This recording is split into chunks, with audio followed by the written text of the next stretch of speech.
ګرانو کتونکو علم خان شیرپو ویلفیر فاونډیشن د خپل وس مطابق د بېوسه بېکسه بېڅوکه خلکو سره دغه تعاون جاري ساتلی دی. رمضان المبارک بالکل په سر باندې راغی او یو خوا ګراني انتخاب ته رسېدلې ده، بل خوا د پښتونخوا د هرې ضلعې خلک د علم خان شیرپو ویلفیر فاونډیشن سره یو تړلې رشته غواړي او دم ناراضي دلته کې او د دې ځای نه څه ناسه وړي او موږ هم وایو چې څوک د دومره لرې ځای نه راشي چې رانه خالي لاس لاړ نه شي.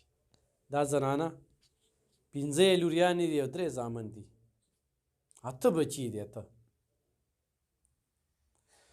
او مخکې هم دلته راغلې وه، ښه ډېر مدد هم ورسره کړی او اوس بیا د تغبې نه راغلې ده، نه ټیلیفون کړی دی. دا به خو کېدی شي موږ په دفتر کې نو زه به ټولو خلکو ته زما دا خواست وي چې زموږ دفتر ته راځئ نو ټیلیفون کوئ. د ستاسو په دې راتګ او په باضابطیا باندې خو هم خفه کېږو چې موږ نه یو، تاسو راشه واپس لاړ شئ نو په دې بیا خفه کېږو. نو لحاظه کال کوئ چې موږ په دفتر کې ناست یو، تاسو ته به وو چې راشئ، چې نه یو نو درته وو چې مه راځئ. دا خو اتفاقي خبره ده، دفتر کې ناست وو ګینې هغه تغبې نه یو سړی دې ځای ته راځي، هغه کری را پیدا کوي، قرض کوي او دې ځای ته ځان را رسوي، نو دا ګرانه ده.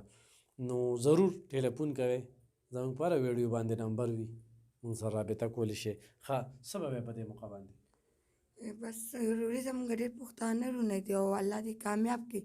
موږ سره مخکې هم مرسته کړې ده او بس اوس به هم راسره کوي، کو هر څه کو سودا وي کو پیسې په دې باندې دا د روجه راغله. زما خاوند د ګردو بیمار دی، لکه هغه کار نشي کولی صحیح، چې یو 2 ورځې کار وکړي بیا دغه شان ده کې مونږ ناست یو ورورې زمونږ د کور 2000 روپۍ کرایه ده، داسې راپسې 2000 3000 روپۍ بل راشي، دا راکړه لاګې نشته اور بلو او بس دغه شان ده کې ناست یو. ماشومان لکه څه غواړي نو مونږ چې چا کره کار مارله لاړ شو نو بس هغه وکړو چې هغه وړو له پیسه راوړو او وخت روټۍ د بچکه پیدا کوو. مونږ کره اوس هم وروري سره لکه نشته وی، مونږ وړو به یا غرمه روټۍ خوړلې یا نه. زه سهار کور نه راوتې ما ته کونکري پیدا کړی چې ما ته ستاسو ځای ته ځان نه ورسوه. په دې باندې چې لکه زموږ ډېر پښتانه وروڼه دي مونږ ګوري ورورې خو زه ډېر د مجبورۍ نه دلته راغلم په دې باندې چې روچه را روانه ده. په روچه کې څوک 40 ورکوي نو ګراني ده، یو خوا ګراني ده، یو خوا کور ده، یو خوا واړه دي. د چا خپل کور یې زه به همدونه دغه نه خېټې له را پیدا کړي نو خلک اوس خېټې له را پیدا کړي کریانې ورکړي.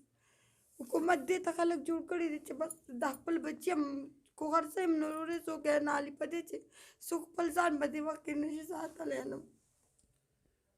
مخکې سره زموږ په وجه باندې مدد شي ورورې بس الله دې کامیاب کړي چې موږ سره ټول ورونو ښه امداد کړی ده. کوم پې هغه روجه تېره شوې ده. څو بچي دي؟ زما 8. څو دي لوریانې دي؟ 5 مې جینکۍ ده او 3 مې هلکان. واده کړي دي؟ نه مې دي واده ورکړي هم دي نه دي؟ نه مې دي ورکړي. دا غریبي ده ورورې، مونږ به ځان دغه کوو که نه مونږ به لوریانې ورکوو. دا هغه پردي کور ته ځي، هغوی جایز غواړي، هغوی سامان غواړي. تېره روژه هم زموږ په وجه باندې ښه تېره شوې وه. ښه تېره شوې وه. ګرانو کتونکو دا صرف د الله پاک مهرباني ده، بره د الله کیمره لګېدلې ده، خو تغبې کې وي او خو په نوخار کې وي او خو په مردان کې وي او خو په پېښور کې وي، ډېر خلک راغلي. نمبر راکړله بالکل یې خپنېغه خو سره رابطه کوئ 0340 19 54 753 په دې نمبر ورسره رابطه کولی شئ. په دې باندې زمونږ د اکاونټ نمبر وي. علم خان شیرپو ویلفیر فاونډیشن رجسټر په دغه رمضان کې غواړي چې د بېوسه بېکسه بېڅوکه خلکو په کار راشي. ګراني ډېره زیاته ده، په خپل چم ګاونډ کې د غریبانو خاص خیال وساتئ. الله پاک چې چاله ورکړې ده د الله سره تجارت میاشت ده، تجارت وکړي، الله یې دې خلکو مل شي. دا زما طرفه تا ته یو بوره وړه دي، ها دا به ځان سره یوسي انشاءالله. دا سلسله مخ په وړاندې بوځو.